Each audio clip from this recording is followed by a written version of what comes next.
4 గంటలకు లేచి చదవగలుగుతున్నాను. అంతేగా పాజిటివ్ నెగిటివ్ అనేటువంటి మాట వాడకుండా చెప్పాలి.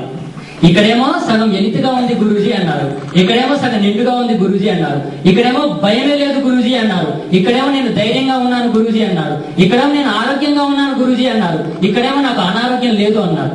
వ్యత్యాసం చెప్పండి. రెండు సేమే, కానీ చిన్న వ్యత్యాసం ఉంది. అదే చెప్పండి, నేను చెప్తాను దానికి కూడా.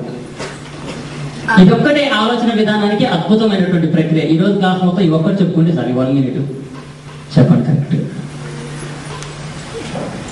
ఆశావాదం, నిరాశవాదం, పాజిటివ్ థింకింగ్ పర్వాలేదు, చాలా చక్కగా చెప్పారు. 2 కూడా కరెక్టే.